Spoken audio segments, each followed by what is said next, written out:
let's be real. You've always been a real talented guy. You did have some talent in front of you, and you pushed through that, and you kept getting better. But when did that switch hit where you're like, yo, I got to be that guy, and for me to get to that point, I got to be consistent, I got to be a vet and have a routine?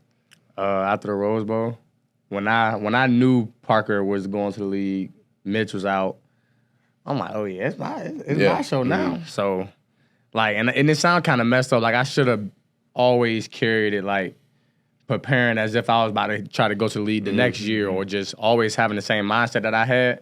But it was like, all right, like, I have to do all of this because, like, I cannot miss this opportunity. Yep. Like, I've been, whatever you call it, complaining, crying, all these hard nights, all this depression.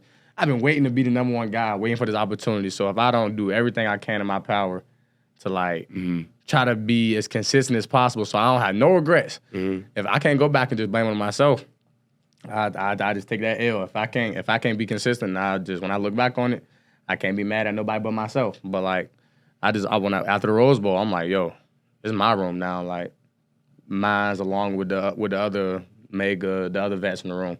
But I'm like, I knew the opportunity that was in front of me, and I'm like, man, I got to capitalize. I got to. I feel like you two, like Jerry and Dre, like y'all had somewhat of like a bounce back season for this season. Like so Jerry coming off an injury, and then you understanding the expectation of what's to be expected from being the one receiver. What did y'all take as your off-season mentality? What shifted? What did you do differently to prepare this all season? Bro, for me, bro, like just coming in and just missing all that time, like I missed a lot of reps. Like I played spring ball, but like after the summer workouts, bro, that was my last time actually being involved in everything. And so I sat out the whole season, sat through the Rose Bowl. I was finally able to come back, win the workouts. Like right now, I'm just still trying to catch up on it. Like I was able to catch my body up through that injury. I got stronger, changed my body around, got faster.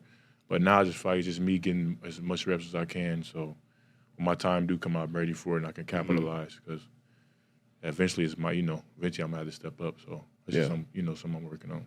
That's something Franklin always says. Like, you don't know when it's going to be your time. And unfortunately, you see some kids who the moment comes, and it comes before they're ready or before they thought it would come, and they're not ready. Yeah. And like you said, them opportunities aren't guaranteed. Not at all. And they're not always going to come back. One thing I want to circle back to that you mentioned, Dre, and one thing we do on this show specifically is like, we want to peel the curtain back on life as a college athlete and a high-level one beyond just what goes on in football. You mentioned when you go through some of that adversity, I'm sure everybody in this room has felt it.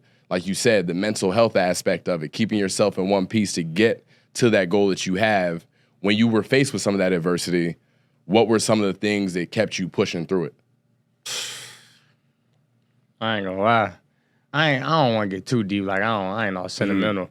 But like, I'm like, man, I gotta get to the next level. Like, I really got people I'm trying to take care of. Right. So that's really the only option. I'm like, man, I really had nights where I was depressed, even before I knew I was depressed. Like, when I look back on it, I'm like, yeah, that had to be depression. Right. Grades dropping. I'm not caring about stuff. Had to be. I got one goal. Like, I know everything that I've been through in my life. There's no way I'm about to get to college, get this close to my dream, and like, I chicken out. Like, I can't take it no more. Like, I feel like I'm built for hard times. Like, I've been through a lot.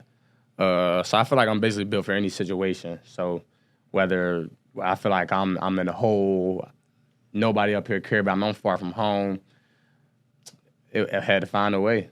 And I feel like it's kind of part trusting the process. Like, that was something that I didn't really, not gonna say necessarily I didn't want to do, but I kind of didn't believe in trusting your process. Like, when I came here, my plan was come here. I felt like I had a chance to play early, which I played early, but I just didn't envision my years going like this. But I came here and did what I wanted to do. I said, I'm gonna play early, and like, I want to be a guy. So when I get here and I feel like I'm not living up to my expectations or like never been in this position, yeah, it's definitely tough. It's definitely tough. But like I said, it was only one goal, and I had to trust the process. And that's kind of something that's actually, I was going to talk to the team about it. A coach wanted me to mention that, like, that process to the team. Because, like, the freshmen, they come in, they first home game, they see Lambert score 2 touchdowns. Like, oh, he the guy. Like, all this social media stuff. They don't know what it took. And they don't even know what I've been. Like, they don't even know that. But they about to find out. Yeah, for sure. Like, they don't understand that. This is my first time actually feeling like that. Yeah. It's just y'all just now seeing it with me. Like we both experienced this for the first time. Like I feel like you gotta go through that to get where you want to go though. Like, Yeah, it's that's like why- I feel like those hard times is meant that's making who you are. Like you gotta go through that to get to where you want to go. I say we all get to that point midway through the career where it's either you're playing to win or you're playing not to lose. Yeah. You know what I mean? And you Yeah. get conservative because you're like, man, I don't want to misstep here and mess up and lose my. But once you adopt that mentality, like, man, we only got so much time left, man. Yeah, like, bro. no, man, you don't know when your career gonna end, man. Like you don't know when this is all said and done. So when you get that mentality and adopt that mentality, like, man, I got to. Yeah, You have sure. what we always talk about, the illusion of choice. There is no choice. You have to do it. Yeah. There's no other way. You have to. Man, all the people I'm that actually adapting right now, bro. It's like just the mentality aspect. Because when you change your mentality, bro, that can change your whole outlook on things, bro. Like, I don't know. I feel like that's something with like growth though, as just a man. Like your mentality, that'll take you further than anything. I kind of like I agree with that saying it's growth, but I also like it's kind of like a lot of my friends. The only thing that separated us for real, like where they at and where I'm at, is my mindset. Like I always like since a kid. That's why I say it'd be like weird of me to get this far and chicken out. Since a kid, I knew what I wanted. I'm like, bro. You got it. And like luckily, I was grateful enough to have my uncle be in the NFL. So I had when I got to that teenage, I had some type figure to look up to him, like see how he's living and how he's doing the little stuff he did for me, seeing how he could take care of the family and buy my grandma a house and buy all his siblings cars. I'm like, oh yeah, I got to like, but it kind of almost backfired because I kind of built a mindset that I had to get to the NFL or I couldn't be successful. Right. And that's why I kind of... It's such an interesting perspective to me to hear you bring that up. For those of you who don't know, you tell them who your uncle is. Cam Chancellor. LOB, Mr. These Nightmare are the Strong Cam. Safety will come Like that. and hit you in your mouth. So it's interesting because, you know, I've always known you as a supremely confident guy. Like, that's how you always came across. You were competitive, and you backed it up with your work, but you were always confident. And I come from a family of NFL players, too. I had the flip side. You're in a much better place than me where I got to a point, by 2019, I knew I wasn't going to play in the NFL. And it disappointed me to go through that realization and that pressure that you put on yourself. Do you feel like since you were young, although it was what you wanted, that NFL background with your family added some extra pressure to you? Well, yeah. Because, and I like, it added pressure, but it's like I don't even feel it. Like, I don't pay no mind. Like, when I was younger, I didn't even realize how good Cam was, even when I was that young.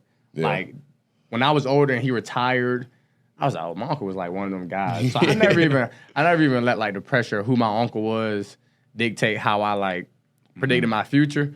But it does add a little bit. Like he was in the NFL, then his younger brother, my other uncle, he had a shot at the NFL.